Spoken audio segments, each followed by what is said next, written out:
Welcome back to the ETF Inspector. It is Monday, October 20th, about 7:30 at night, and this is the first video in our new series. Call it the $1 Billion Club. It is the 4 YieldMax single ticker option income strategy funds: CONY for coin or Coinbase, Misti for MSTR or strategy, Nvidi for NVIDIA, and TSLY for Tesla. So on a daily basis, we can look at the trades, holdings, and options and have a good idea of how our investment performed on a daily basis and what we have to look forward to. Now, if you don't already follow me, I'm on X at ETF_Inspector1. I repost things from Roundhill, YieldMax, Granite Shares, all those big ones that we talk about, blocks, announcing distributions or any type of new things. I let you know when a new video series like this one is going to be starting, and when videos are premiering, in case you like to join the live chat. I also do shout outs on here too when people support the channel, like that one there. Okay, so we'll start off taking a look at how the funds performed today. We'll go relative to how their underlying performed as well. So Coney was up 1.72%. I'm going to have to bounce around a little bit to go find things because I've got things separated by fund. Coin up 2.31%, so there was a little bit of cappage going on. Misti for MicroStrategy up 2.45%. Let's find our MicroStrategy, 2.33%. So Misti actually outperformed. NVDY was down 0.13%. Do we have? We do. NVIDIA down 0.32%. So again, the YieldMax fund outperformed. And TSLY was up 1.55%, while Tesla, where is it? Thought I had it on here. I knew I did. Up 1.85%. So the fund was not able to keep up on TSLY and Coney, and it was able to outperform on Misti and Nvidi. So normally what we would do, we go to YieldMax's webpage, scroll down about halfway, click on your intraday trades download, and anytime after 5:30 p.m. it's updated. It's got all the trades. But today, it doesn't have all the trades. These are the first thing in the morning trades for their 0 DTE funds, and then the file never got updated again. I have been in contact with the people from YieldMax, and they said they are aware of the issue. They are working with their web developer. So unfortunately, this one won't have trade information. The video will be quicker than usual, and I'm just apologize, but I did want to at least get out whatever information I do have for you. And so we do have a little bit. So we'll start off. So this format will be, we'll go through. Generally, I like to start with the trades for the day so you can see whether they made money or lost money on their options trading, and then we'll switch over. We'll look at the holdings, synthetic, everything like that, and then we'll just move to the next one. But since there are no trades to talk about today, we will just go through the holdings on each. So if you haven't watched my videos before, I'll kind of go over my format here. All 4 of these ETFs are part of Group 2 with YieldMax. That means they announce on a Wednesday and pay on a Friday, so Thursday being their X day. So I'll keep up with previous declaration date, next declaration day. So we're going to find out on Wednesday what the payment is. I don't have any guesstimates this week because this is the first week. We're just starting out. Their last payment came out pretty crazy, 34.62 cents, but that's because they've just transitioned to weekly, but they had multiple weeks backed up. So that's an odd one. That's why it's got such a crazy yield. That won't be the case. Really, we should probably divide that by 3. I believe they had 3 weeks kind of stored up, maybe even 4. But going forward, next week, the announcement this week will be a more normal number. We're going to expect it to be somewhere close to the 30-day, or actually the 7-day IV, but that's not as easily accessible. So we'll just keep track of the 30-day. unless they make even more money than that through their trading. So that's what we'll keep track of. We've got our closing price on Coin, our closing price on Coney. So this is all up to date now. If you watch the weekend videos, even the holdings weren't downloading. So all of this became available this morning. So I did update everything. So Coin has two synthetic positions, Coney I should say, in Coin. And so I keep my synthetics up here at the top. They're in purple and they're grouped together. So we've got basically a $300 synthetic combo. That's where we're buying a call, or 17,980 of them, and selling puts at the same price. And then if the share price is above that, then it will have value. As you can see here, this first one at 300 expiring November 21st is worth $67 million, which would come out to about 34 cents a share if we divided it amongst the outstanding shares. But then the second one is a $390 strike price, and so we are obviously well below that one, and expires December 19th. And so if things don't change, that one currently is negative on us, would cost $101 million to close out. There's $1.2 billion in assets under management. On Friday, people bought into the fund. Money flooded in, about 1.5 million new shares, bringing the outstanding shares up to just under 198 million. The NAV that made the NAV at the start of the day $6.38. So obviously they had a great day with their underlying moving up. So as that moved up, it's going to increase the value of these synthetic positions. But it's also going to affect their sold calls. So in between the two, we've just got all the money sitting in treasuries, cash, and government obligation funds. I'm not really hardly ever going to talk about these. I do update them every day, but we're interested in our synthetic, whether it's worth money or not, and then our sold, our options, whether they are in or out of the money. I use a color coding strategy. Or key, if you want to call it. Red is going to be in the money, and so when you're selling calls, you do not want them to go in the money because then they cost money to close out. The ideal goal is to keep the money that you generated from selling the call. But at the same time, these are actively managed, so they will close them out, because once they go in the money, now the quantity of shares associated with them no longer is increasing in value when the underlying goes up, because as your synthetic increases in value, your expense to close out your sold calls increases just the same. So you're not getting to capture that upside. Now they've got a really nice spread here going.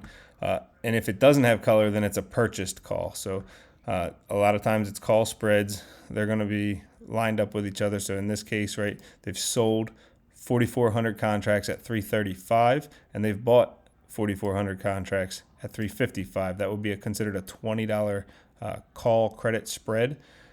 So if the price ran beyond that 335, they've got it limited to the most they'd have to pay is $20 per share before the long call starts picking up value at the same rate, and then you're kind of back to appreciating. So if coin went to the moon, you would be capped at 335, but then opened back up again at 355. And that's just for those 4,400 contracts.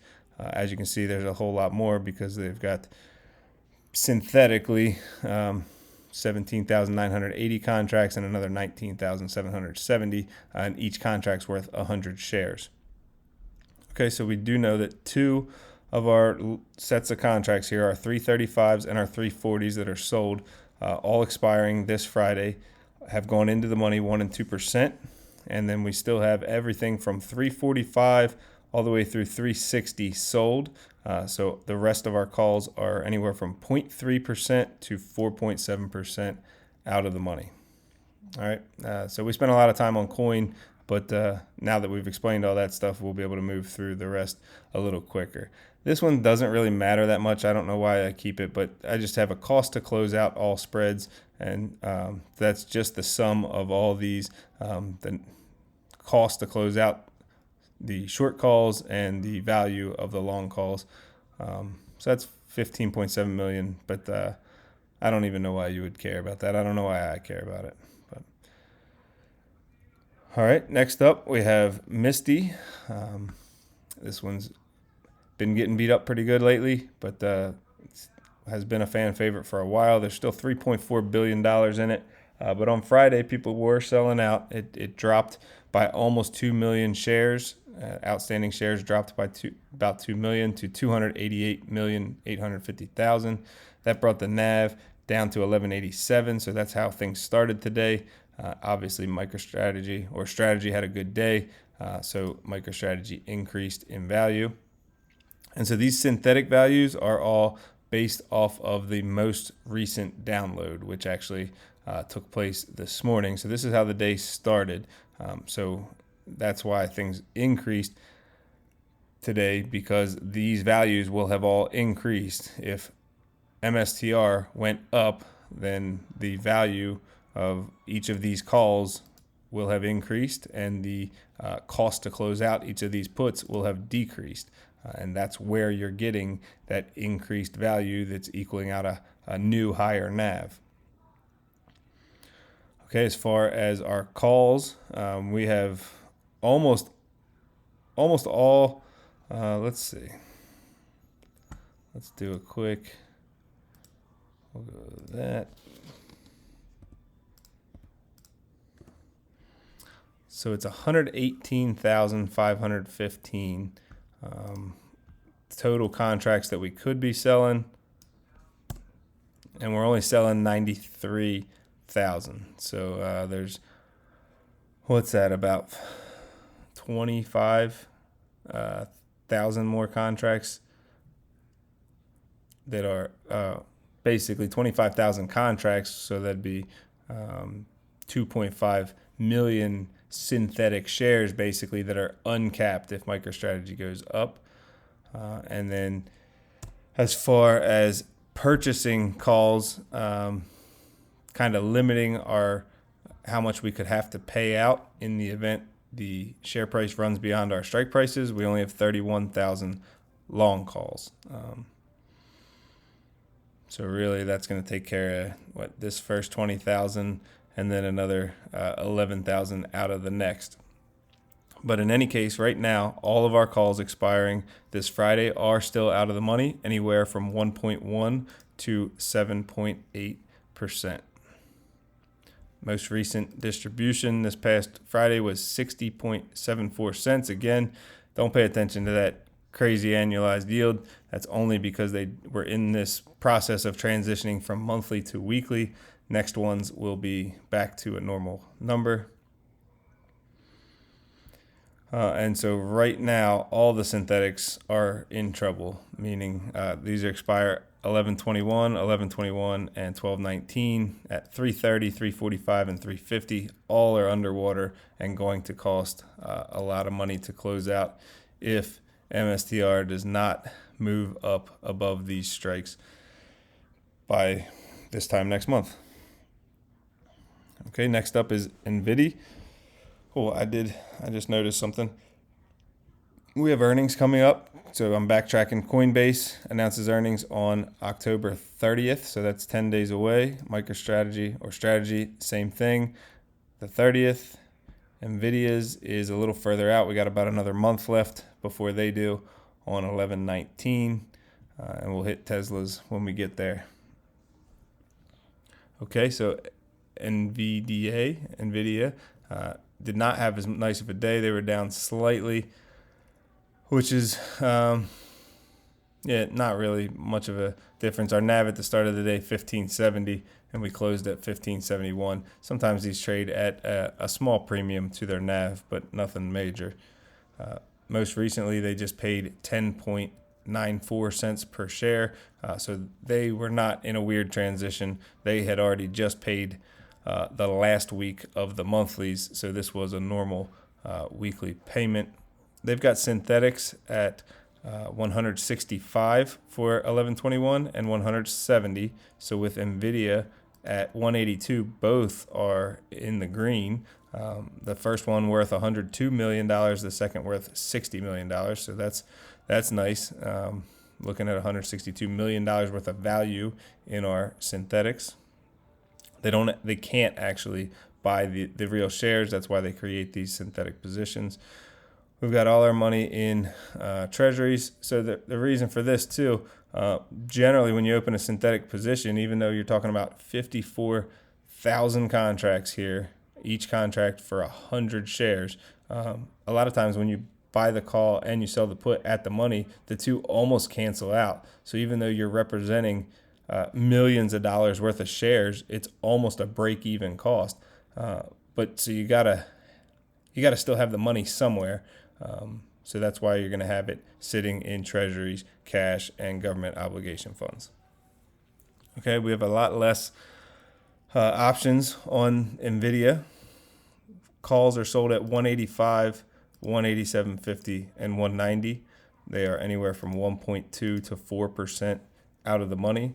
There are also long calls associated with those,